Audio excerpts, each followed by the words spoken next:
I really made my focus, especially this year in particular. Like I said, I stopped drinking, which I had used to essentially calm my nervous system, because when you're in that scenario and you come out of that scenario, you're in high alert all the time. There is no safety zone for you. Your brain thinks that you are in danger, fight or flight, all the time. Yeah. And I needed, I was numbing that with alcohol, and it would work temporarily, but I was very depressed. And it got to the point where in almost any scenario, I was looking, how can I get alcohol? How can I bring alcohol into this situation? When can I get it? Where can I get it?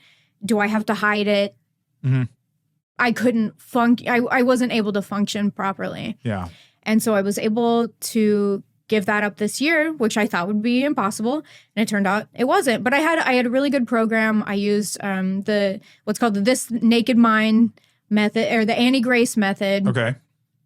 And basically what she helps you do is you just like science your brain so hard about what alcohol does, why you even want to drink, why you think you should drink, that you're so self-aware you don't want to. Yeah. And so kind of the like, phrase that you hear a lot with her program is, I can drink as much as I want to, I just don't want to. Yeah.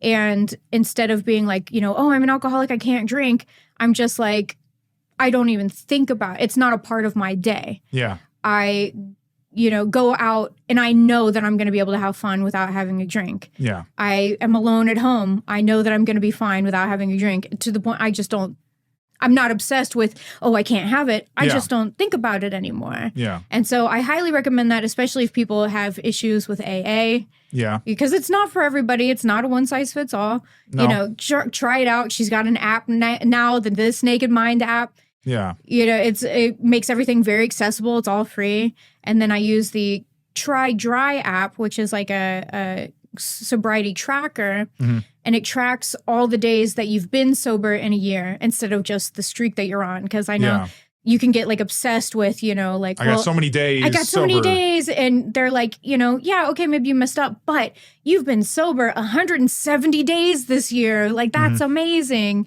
And so it gives you that hope, and it does, it keeps you from going on a spiral, because you don't feel like a complete failure if you do mess up. Yeah. And so that's been a huge change in my life, almost even more than being celibate, being sober. But I think those both they've gone hand in hand and combined into, like I said, being in almost a Zen state where my mental health has been worlds better. Yeah. And I can look back on, like the Facebook has memories and stuff now. And I can look back on my post from years past, and I was so angry and I was so depressed. Yeah. And I look back and I'm like, who's that girl? Who is that? Man, she's mad, know, and being like, oh, cool. Like, my mindset has changed, and all the work that I've put into recovery is working. Yeah. And now I'm better able to trust myself to make, different decisions, or, do this or that. I'm still not dating. Yeah. I probably won't for a very long time, but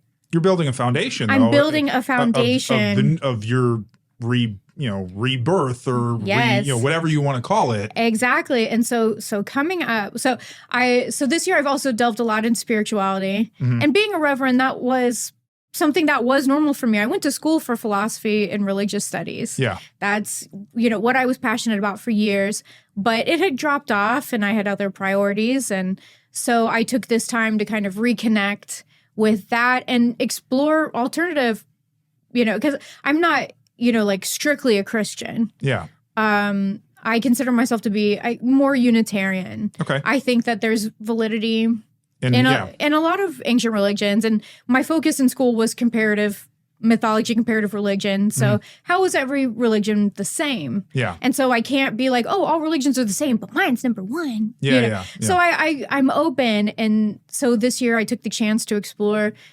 just different kinds of spirituality that I hadn't before. And so I think that also has helped with the more Zen feeling in that I am, tapping into my spiritual side more than I had in previous years. Okay. And looking into even things like sex magic. Oh. Because like I said. Damn, I wish we had more time. We can get into that. I'm like, I don't know if it'll help. I don't know if any of it's real. Yeah. But if it is. Hey. I would like to try it out. A reverend of sex magic. Wouldn't that be amazing? That's a business card that hands out itself. Exactly.